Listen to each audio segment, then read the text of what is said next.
A marketer comes to me frustrated that they're spending more money and getting less results, that they're constantly behind their competitors, they have difficulty launching new products, they're frustrated with this whole thing called copywriting. They've tested all kinds of variations, and yet they are still not even breaking even on their marketing efforts. And they've come to me and they said, hey, look, here's what we're doing. And I admit they're doing a lot of right things, but they're doing a lot in general, a bulk. And they want to know how they can improve their marketing results by writing better copy. I'm Justin Hitt with Ad Briefing's Copywriting Tips. Here's my approach, and then I'm going to share with you some key foundational principles of direct response marketing. In fact, it's the boring stuff that creates exciting results. And so this individual was basically writing all this different copy, and then they thought they were testing.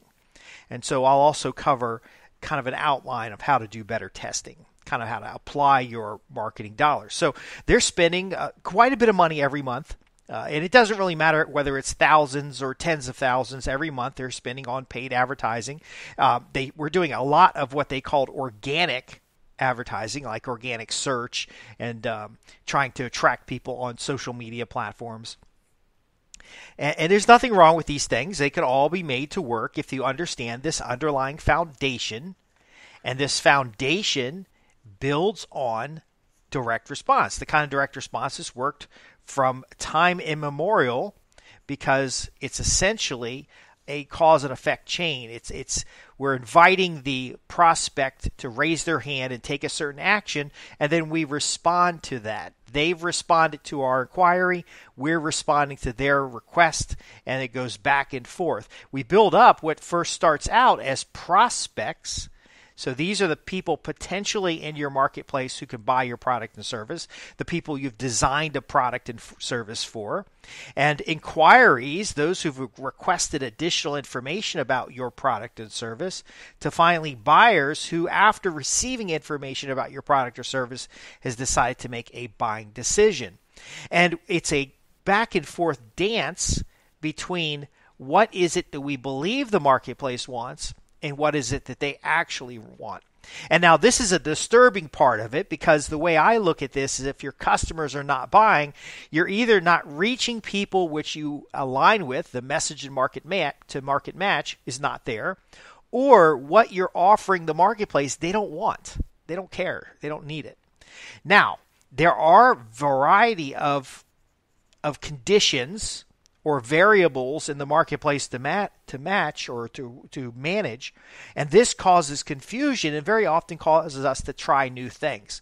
So let me first talk about the variables that we have to manage that are constantly changing because of the marketplace, because of the economy, because of consumer sentiment.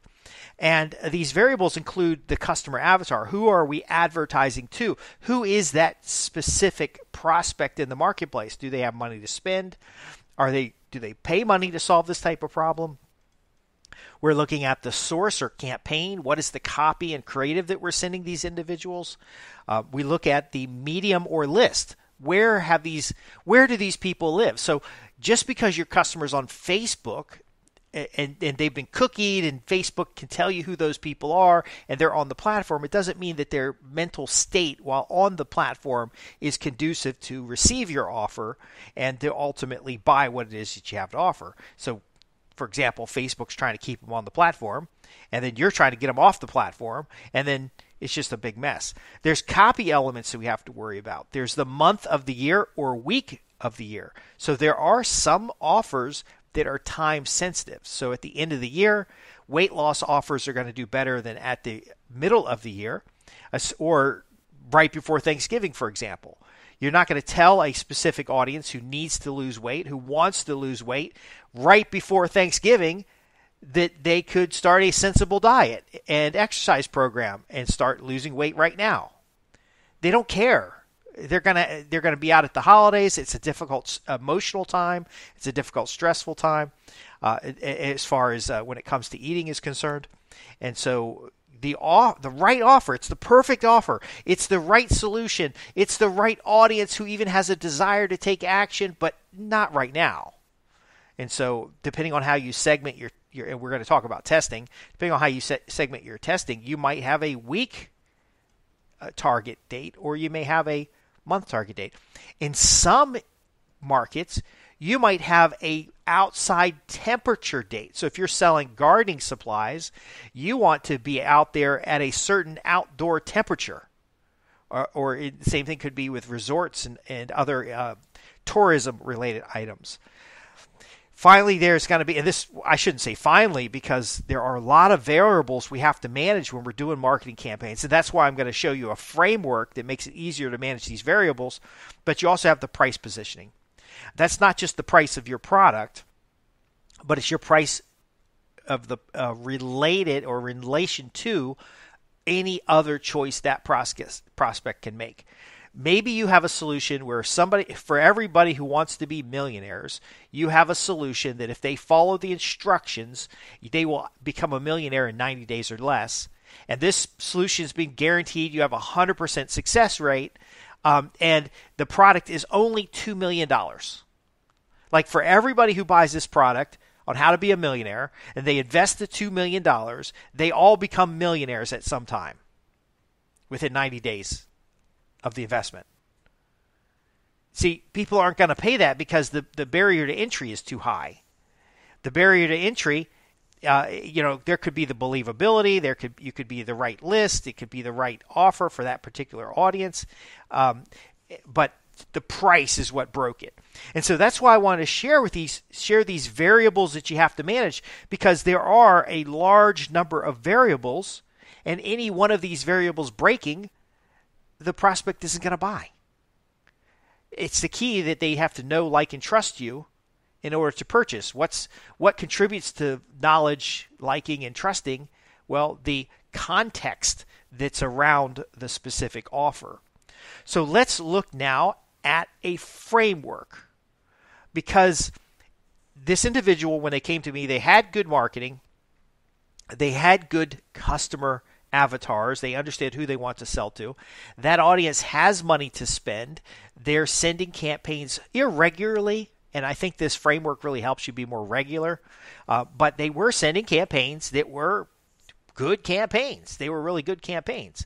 Now, one thing we noticed is they couldn't tell which campaigns were good under these variable conditions in order to actually repeat a campaign. So one of the mistakes that they made is they would do a decent campaign and it wouldn't work.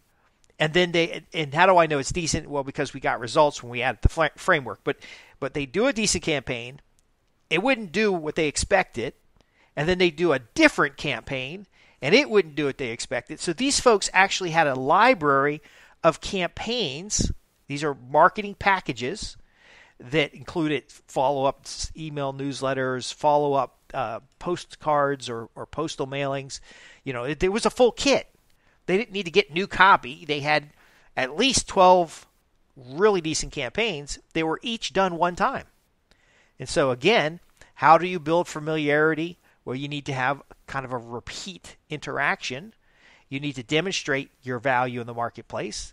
These are all things that we all know, but we're still not getting results. The thing they were missing was a framework to understand that we must take a prospect through a lead funnel in order for them to become an inquiry. Now, an inquiry, they've requested information.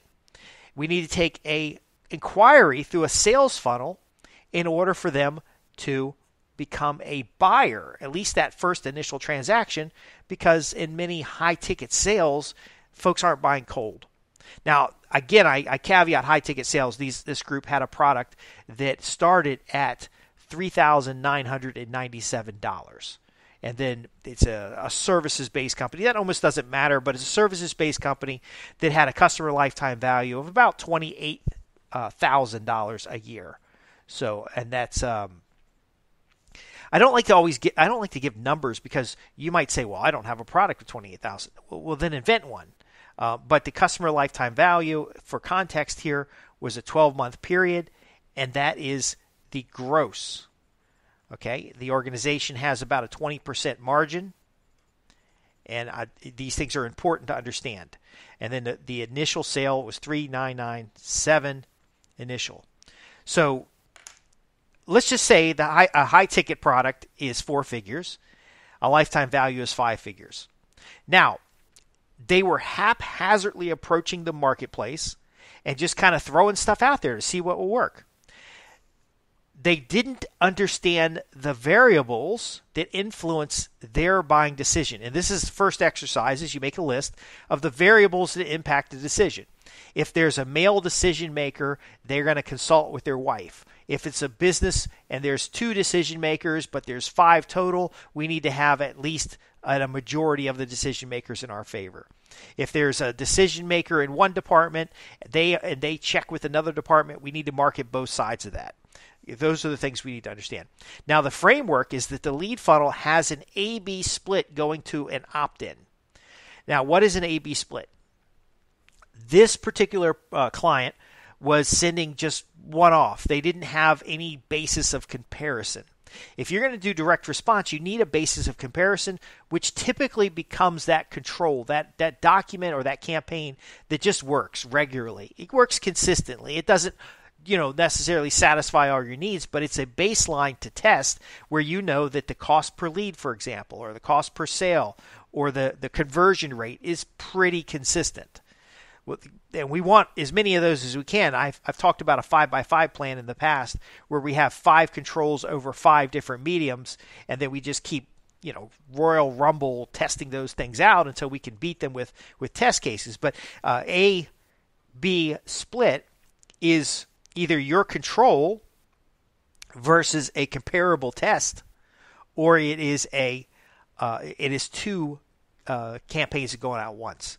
So in this case, inside the campaign, the opt-in page could have version A versus version B, and you could just send traffic to it. And if there's enough volume, you could have pay-per-click A versus pay-per-click B, both going to the opt-in page, and then with your conversion tracking and your analytics in place, and their analytics could use some improvement, but the analytics in place, you'll be able to know which source creates which inquiry.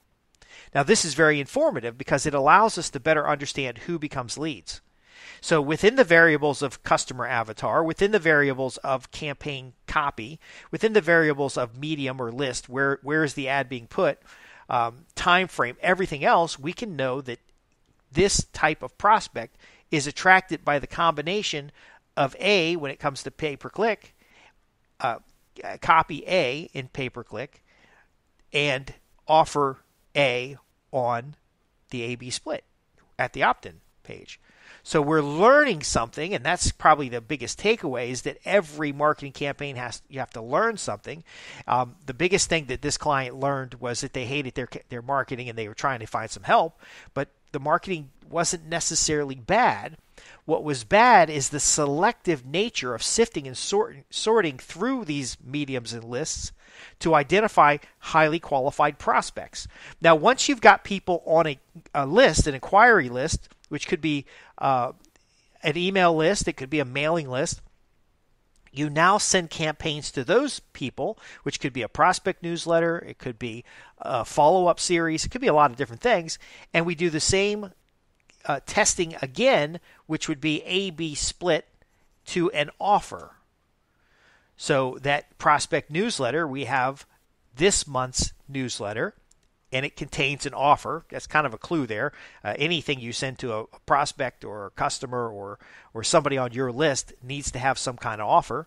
And then we can tell, because the offer takes them to a sales letter or a landing page, which source contribution led to a purchase. See, what we're doing is we're building audience segments.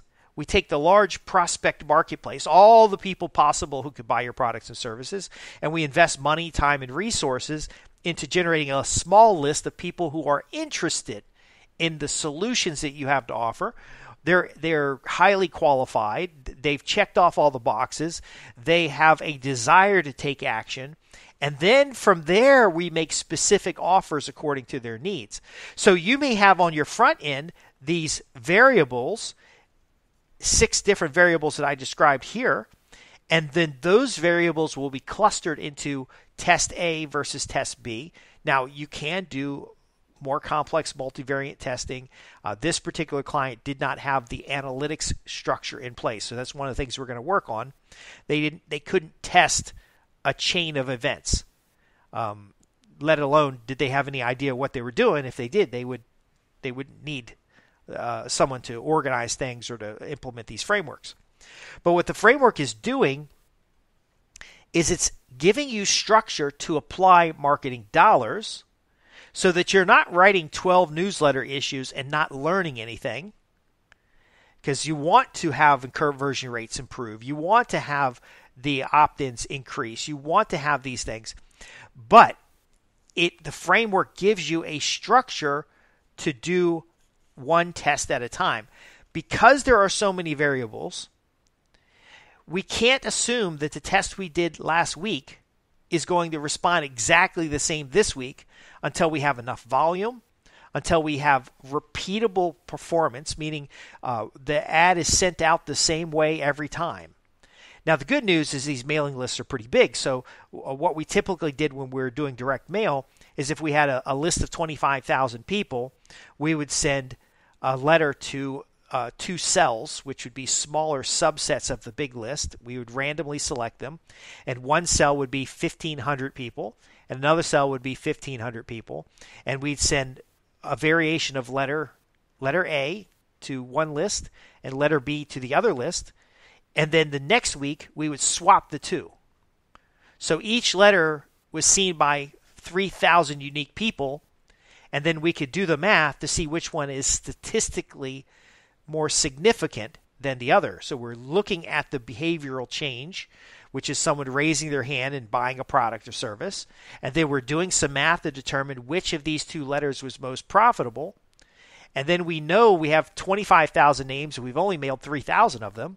So now we take the winning letter and we'd mail it again to another group of individuals selected from the primary list. And maybe we're going to send 3,000 this time. But when we send that 3,000, because we're in a third week, by the way, we would then add a new campaign to test against it. It's being sent to the 3,000 people we've already contacted, or another subset within the group. Now, I can draw this out for your organization. If you've got a library of content, I can show you how this lays out. But essentially what we're doing is that somebody on that list every week is getting an offer from you, or getting a follow-up piece of email, or getting a reconnection, or getting a letter in the mail, or getting something by some other means, of which we're concentrating on those who are most likely to purchase because we've had a previous interaction with them. So you have a list of 25,000 individuals. We're farming that list. Maybe you rented the list. Maybe it's a certain platform. Maybe it's something you've in-house and you've grown it over time. But we're farming that list with tests using these frameworks. We're either going to generate a lead to find out if somebody's interested in a product or service, and then follow up that interest with an actual offer. And these can be chained together and it can be automated, but ultimately we're not mailing the whole list. Because if it costs $1 to mail somebody, and a lot of folks say, well, email's free, social media is free. If you are even considering your time, then there is no platform that is actually free. So that creative and that copy you've written, the copywriter you've hired, that costs you something. We have to factor that into our costs, even in the course of an email. So I used to estimate that it costs 15 cents to mail somebody on my own list. I literally calculated the cost of the email newsletter product that we're using, the overhead related to creating a offer or creating a message, the contributed overhead of the organization itself. And then I would factor my desired profit margin in, and that would give me a price on the email. Now, we were mailing so much email that it was about 15 cents per email. But for your company, it could be $30 per email sent out. Now, of course, it depends on the size of the list. So let's say it cost $100 to set up a campaign and to get it scheduled and get it ready to send out, but I have a list of 100 people, then it's going to be $1 per contact. But if I have a list of 100,000 individuals, now the fractional rate gets much smaller. Where with postal mail, you still got to pay $1 a letter, even if you have 10,000 letters or you have 5,000 letters. But again, we know the cost. We have a framework for implementing the campaign. After a certain number of contacts, we can then calculate which is most likely to be repeatable. And then now we test against that where the underlying people contacted are different people. So we're not sending the same thing to folks over and over again. And that's one of the things that this particular client was doing is they would sometimes resurrect a campaign, but they'd send it to the same people who got it before, and they didn't have a framework for testing. And so, yes, they made a few sales. And yes, it's true that you can send the same social media posts.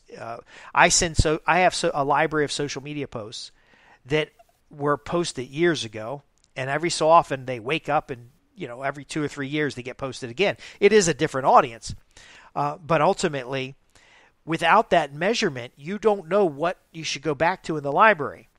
You also don't know where to apply the capital, because if it costs you, let's say you're doing pay-per-click, and it costs you $5 per click, and you only have $100 a day for a budget, then where do we apply that money? Well, it's the same concept that we just talked about. You might say, for example, if you have a $100 a day budget, you might put $25 on A. So remember, in our framework, we have an A, B going to a landing page. And you might put $25 on B. A, B going to a landing page. Now, you might be saying, well, Justin, I have a $100 a day budget. Well, you don't know where that is best applied, so we want to maintain a small reserve so that we can we can grow our budgets. You and I know that most daily budgets are arbitrary. What I talk about and what works well for my clients is we have war chests. And we say, okay, this year we're going to spend $150,000. And we're going to spend it in such a way that we get $250,000 at the end of the year in our budget, because 10% of every sale is going to go into our marketing reserve. And that marketing reserve, we've tried to match profit, by the way. If you got a 10% margin, we're putting aside 10% in the marketing budget. And you might be saying, well, Justin, my numbers are too tight. Again, you can create new products. You can improve your overhead. But here's my point. Week 1, we put $25 on A and $25 on B. Week 2, we take the winner from that A-B split and we put $50 on it. And now we introduce C and we put $25 on that. And then as long as we have a winner, we keep incrementing the winner and reducing the losers. So if we have an A-B test this week and we can't tell whether or not it's working, we, of course, exclude anybody who's on our list and only look at new people. And the A-B doesn't give us a definitive answer. We can't statistically show that it's repeatable. Then we might continue $25 and $25 on A-B. But if we do have a winner, we want more of the winner, and so we ultimately will put a little bit more money on it. So the framework is critical because it allows us to keep going back to a campaign, and I build the frameworks into the campaign, but we can go back to winning campaigns with new audiences. So you're doing a campaign on Facebook. It's working out really well. You've tested it to determine what is statistically accurate. Where can you put your money to repeat winners, and where can you take money away from losers? Now you have this structured campaign together. You don't stop there. You now take it to Twitter, take it to LinkedIn, take it to Pinterest, take it to some other platform, because you're going to have controls. Now, I don't know, the 5x5 plan that I talked about before, I have a program for that. I'm not sure if it's actually structured, but here's the concept. You're going to end up with 5 campaigns that you know work. Based on these variables, you're going to know who the audience is where the campaign works. You're going to know what time of the year you want to be sending that campaign. You're going to know about the individuals who have responded to the campaign in the past. And you're going to know about the typical person who buys. You're going to go then take those campaigns and you're going to keep fighting them out. It's like March Madness. You're going to keep going until you find winners, and you want 5 winners. Now, for some companies, you want 12 winners. For some companies, you'll have 52 winners. But if you can't get 5 winners, you're not going to be able to get 12 winners. You're going to apply the marketing budget in a logical way, adding more money to what works until it stops working, by the way, and take money away from those things that are losing. Because you might find that in the first quarter of the year, you can ramp up a certain campaign. But in the last quarter of the year, you can't run that campaign at all.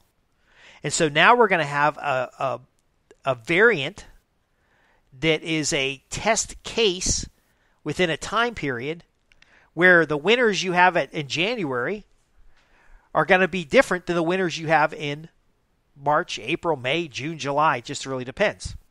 Now, the back end of this is data analytics. We can very often measure it with Google Analytics or the website. But if you're a multi-channel advertiser and you've got advertising with mail and you've got outbound phone calls, it gets a little bit more complex. And so the framework itself helps us at each point of implementation develop a case for a campaign. And then when we recall that campaign in the future, we're able to have an idea of where context it works really well. So what happened to this client? Well, first off, they found out that their $3,997 product was too big as the first step. They had a very long sales cycle for it, and the people who were converting, they weren't getting enough of those people in their ecosystem, in their house list. So we looked at creating a prospect newsletter. So we recycled a lot of their old campaigns. We wrote a series of 24 email messages, and we started the email opt-in campaign to get people into a prospect newsletter in order to warm folks up a little bit more before we made the offer of the $3,997 product. Now, we are gapping out between they've joined the list and they've made a monetary decision to try to find a way to get micro engagements as well as some small monetary sales, because once they're a customer, the laws are different. You can follow up with them differently. You can have offers at the bottom of an opt-in. If they buy a $39 book, in this case, we built a special report and small course.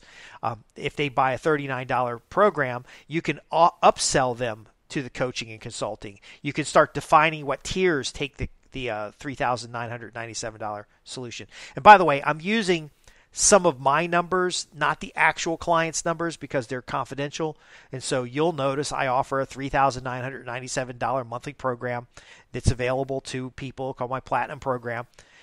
They have their widget, which is a 4-figure offer. The key is we had to bridge between the folks that are interested, and while we're gathering information about who these folks are, some kind of initial offer, which is kind of, in this case, it is a self-liquidating lead generation, in order for us to even talk about the higher ticket product, because it's an aside rather than the primary offer. So when they made the primary offer, they had such a low conversion rate, like 1 or 2%, and they didn't have a list big enough.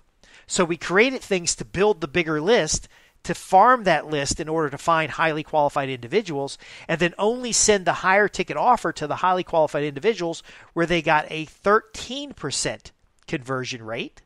So quantity was higher.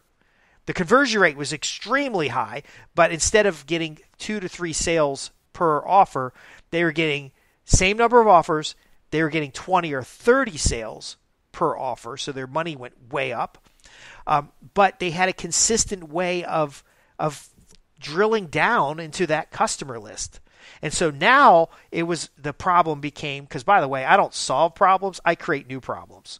And what do I mean by that? Well, once your revenue starts growing, they got excited about that and they want to spend more money on marketing.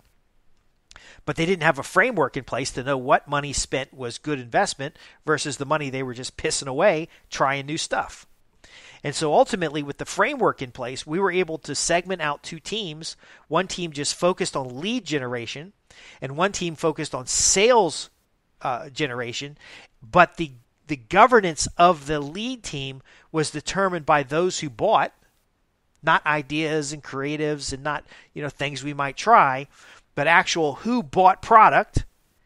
And then the lead team spun off into a demand generation team who took what they learned from the sales conversion and took what they learned from the lead conversion and tried to find new channels, new mailing lists. And by the way, for most companies, these are one individual for each, and they all work on the same team. And so they share ideas, but the ideas are built around a framework. And then the results of this test set, which is in the framework, is what we use for direction. So basically, knowing who the buyers were, these other two teams, the demand generation and the lead generation side, or lead acquisition side, would go out and try to find more people that look like buyers. So maybe they're getting some leads on Facebook, and now they're going to take it over because this is a business-to-business offer. They're going to take it over to LinkedIn. Then they're going to go try Rise, and then they're going to go try all these little tiny niche networks. Because, by the way, some of these tiny niche business networks, you can go in and advertise on them for pretty cost effectively. And they had decent conversion. And remember, it's different people on these websites. And then they found that Facebook groups was useful, but they had actually better revenue on the LinkedIn groups. Now, again, this could be completely different for your organization. It could be a certain mailing list that you rent. It could be a certain type of pay-per-click campaign on a certain network.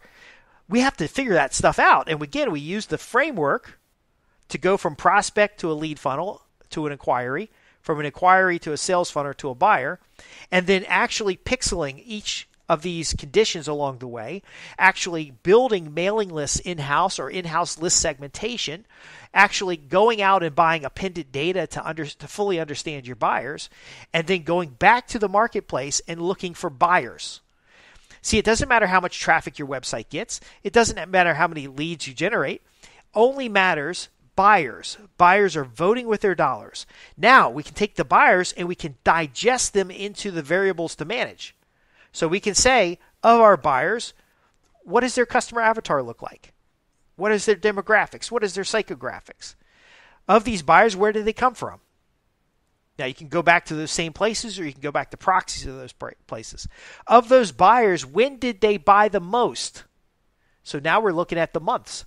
Now, depending on your volume, this could be monthly, this could be quarterly, this could be weekly.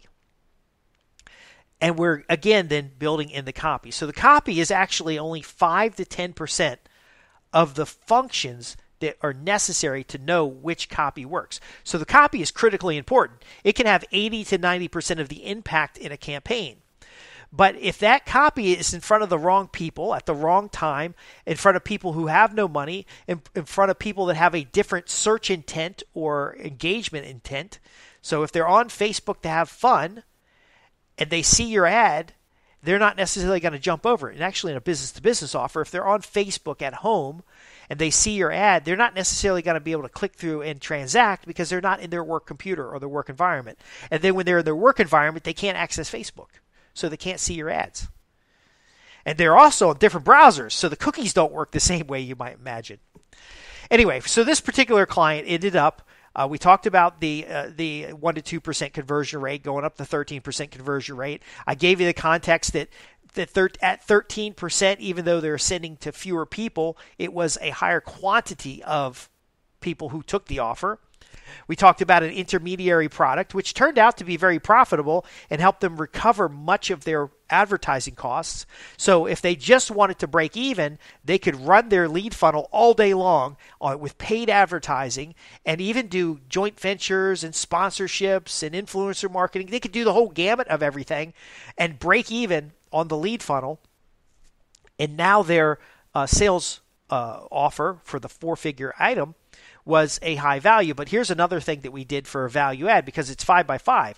5 ways to get leads, 5 ways to get customers, and then you can even go to 5 different products. But this is what we did. We added another tier. We added another product. So we had people who bought the high-ticket service. Through our research, we discovered a variant of the high-ticket service, and now they have an A/B option on the high-ticket service. So now we're not just offering A and then having people say no. We're not just offering B and having people say no. Now we're offering A, B, so there's 3 choices total. And again, I'm running up on time here. If you want to talk about this specifically for your organization, if you want to optimize your conversion, increase your sales, boost your profits, generate greater results, then you're going to visit me at www.adbriefings.co.uk. But here's the bigger picture. of everybody who they had enough people buying their high ticket service that they needed to offer something else. What's next factor. It's a big mistake not to have something that's next. So for everybody who bought the first primary high ticket offer, we now offer them this new one and started a whole new test cycle. So the test cycles in series that we talked about here can be applied at your lead level, at your sales level, and now at your customer retention level, which would be additional purchases represents retention. We're going to again increment the winners. We're going to statistically accurately measure all of our results, and we're going to use a framework that has an A/B split on everything that we do. We're testing the headline, or we're testing the whole piece against a conversion event. A lot of times folks increase their conversion by actually measuring it, but in this case, these individuals were able to double their gross in the course of a year and add 80% to their profit. So it does cost to do things like this. It is more technically disciplined than doing this other ways, but it works better than the other ways. The other ways is throwing spaghetti against the wall and see what sticks, testing campaigns without much idea of why you're testing it, and then ultimately being creative. That's a recipe for going broke. If you're a small and medium-sized business, you cannot afford to keep doing things without knowing what works and what doesn't. Now, why is this particular methodology not regularly taught? It's not that exciting for a lot of people. Some people are even scared of it. Is because I asked them to step back from what they were doing. First thing we did was cataloged all the campaigns they did in the past. We gathered all the mailing lists that they had. Some mailing lists they didn't have permission to market anymore, so we actually had to use those lists to build similar audiences and start the lead generation from scratch. We had to go through their CRM system and make sure the tagging, flagging, grouping, subgrouping, all that segmentation work was available to be done. We had to make sure their analytics worked correctly, whether the sale came from online or offline. It's a little bit of work. But again, including my costs, their investment in my organization, their investment in staff to manage these things, they were able to produce an increase in profits. So their gross increased, but so did their administrative overhead because we're actually testing marketing campaigns. Yet their profits still increased because we're getting more qualified, higher value customers. And then, like I said, I tend to create more problems than I solve. The new problem that they had was now in the operational side as far as making sure they didn't end up with so they had capacity in the past to grow the business. Now they need to get the right people in place so that they can increase their capacity because they're topped out. Now, we increase pricing, we adjust some of the packages, divide packages up and different things like that, and they're going to more than survive. But if they want to take this business to the next level, the new problem they have is now operational. And so that's why, again, when we cataloged the campaigns, we wrote processes and procedures to catalog. When we designed the campaigns, we used controls before we made monetary decisions about where to apply money. So, for example, if you have a $100 a day budget, we don't spend the whole $100 until we know we got something that works. And then we might double down. But there's a control in there so that we're preventing that runaway spending that a lot of people have where they feel compelled to use up their whole marketing budget. So these are good and happy problems that business owners want to have, especially since they're able to net out of the business much higher than they were before. They're also able to build up a war chest because that $150,000 they were spending a year on marketing gets recovered. Now, this is probably a topic for another time, but it gets recovered within 8 months rather than not recovered at all. So that $150,000 they spent this year comes back this year, rather than trying to scrimp and save next year, trying to pay for the marketing budget. So technically, after the first year, they can spend $300,000 if they don't change their budget, which everybody tries to change it. But if you could spend $150,000 this year to break even, and I was able to help you recover that $150,000 this year, then next year you can spend $300,000 to get a customer to break even. Does that make sense? See, there's some things that you have to really understand. I know I've tried to cover a lot in a podcast. I hope it hasn't been confusing. I'm going to give you a quick summary. The framework helps focus energy and effort so that you are understanding the variables that impact conversion, but you're also managing your budget to reinforce the conversion activities that work at a granular level. Now that we can measure at a granular level, we can test this versus that, and then do more of whatever works. Also, because we split the sales funnel, we're able to kind of fill people up in a queue. So anybody interested in your products or services become a lead. We're queuing those folks up, and then as long as we're making consistent offers to that house list, it's hard for our competitors to copy those offers. Because we're building a library of offers and keeping track of who received what offer, we can also send offers that have worked in the past to people who've never seen the offer before, and then all the sequential follow-up associated with that offer can go out. And then you can also build out generic offers that we put into the prospect newsletter, or we put into follow-up messages, or just drip campaigns. And then finally, because we can measure, we can now use statistics to identify what has the highest probability of repeating. Also, when we have these variables, which of these variables, I'm going to say it in ANOVA, but which of these variables contribute to the performance increase? Because in order to maintain this, I can get you a quick win, but in order to maintain the quick win and consistently grow your business, you do need to know what contributing factors in the marketplace lead to a lead or a sale. Now, just because they're a lead on the list doesn't mean they're worthy as a customer. That doesn't mean they're going to buy. So more favorably, and the last takeaway is that we're skewing our actions based on buyers, those customers who voted with their dollars. And then on the back end, which we haven't talked about this with this particular client, but on the back end, you start surveying those buyers. Once you got 100 buyers, you can start surveying those buyers, adjust your products, introduce new products. You're really building a business there. The key takeaway is it is a systematic approach. As much as people like the creativity, the copy is only about 20% of the activity. It does impact 80% of the outcome. But in order to make informed decisions with your copy or with your marketing campaigns, you need to implement these frameworks. If you'd like help implementing these frameworks, if you have questions for clarification, because I did cram a lot into this 42 minutes, if you are concerned for some problem in your organization and you want new, more exciting problems, which could be a very high free net cash flow and the urge to try things rather than having a systematic, disciplined approach, then contact me at www.adbriefings.co.uk. I'm Justin Hitt with the Ad Briefings Copywriting Tips newsletter, and I'm going to help you transform business relationships into profits by drilling down into customer segments and bases, and then applying words that sell in a meaningful and measurable way. Again, the copy is only 20% of the work you're going to do, but it is 80% of the results, and so let's apply that copy where it matters. I'm looking forward to your questions, comments, and more.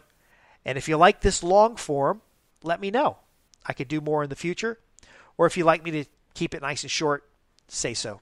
Thanks for listening. I'm Justin Hitt with Ad Briefings Copywriting Tips.